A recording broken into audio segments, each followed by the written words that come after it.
And this is Washington Unplugged, joined now by CBS News Capitol Hill correspondent Nancy Cortez and the Washington Post national political reporter Perry Bacon.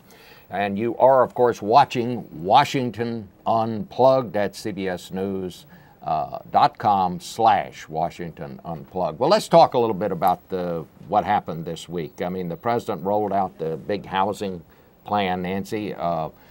It seems to me that there's a lot of talk now. When is this money going to get out into the system? Not just the housing plan, but also the whole stimulus package.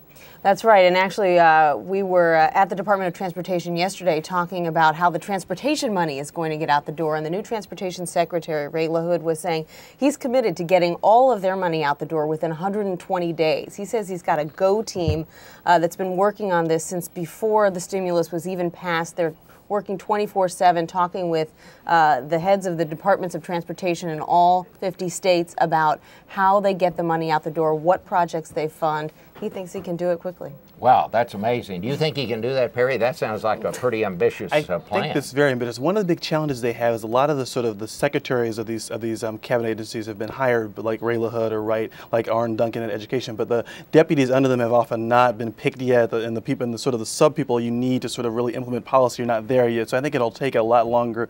The education department is spending a lot more money in this. Like, it has $100 billion in the stimulus bill, and that's a lot of money for a department that doesn't spend that much traditionally. So some of the departments are going to have a lot of trouble spending this money so quickly, I think. Well, I think you bring up a very interesting point because, for example, over at Treasury, I mean, you have Treasury Secretary Geithner and a whole bunch of assistants dressed up like empty offices. There's just nobody over there at the building right now. That was one of the problems when they laid out the sort of TARP 2 funds in part. The plan to sort of have a good PR strategy behind that was sort of hampered by the fact that they have very few staff, and communications and the implementation staff is just not there right now the way they'd like it to. It'll happen in a few months. So this is the traditional for administrations to have some amount of trouble sort of staffing up initially, but Obama's trying to do so much early on, I mean, as far as housing, as far as the stimulus, that it's going to be a real challenge in implementing these programs.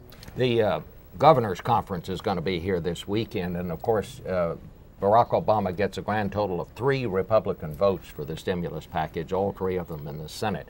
And yet you have Republican governors coming to town that are saying, well, you know, we're sort of philosophically opposed to this, but there is going to be some money out there on the table, and I guess we better take it. It's kind of the opposite of not in my backyard, right? It's only okay if it's in my backyard. So that's right. You've got some Republican governors who are saying we're being pragmatic about this, and as long as the money is there, we're going to take it.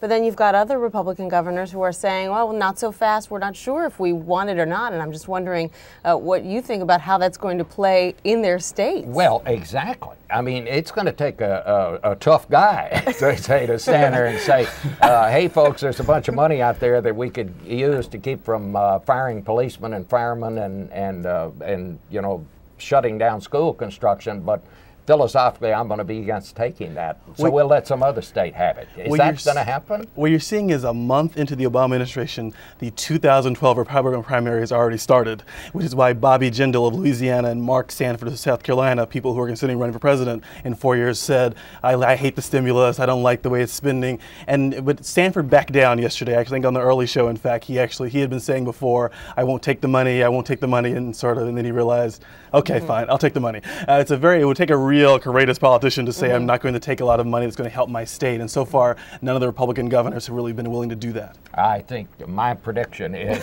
they'll take the money. You're watching Washington Unplugged. I'm Bob Schieffer. Every Friday afternoon, we'll be around with Washington Unplugged. Hope we'll see you again next Friday.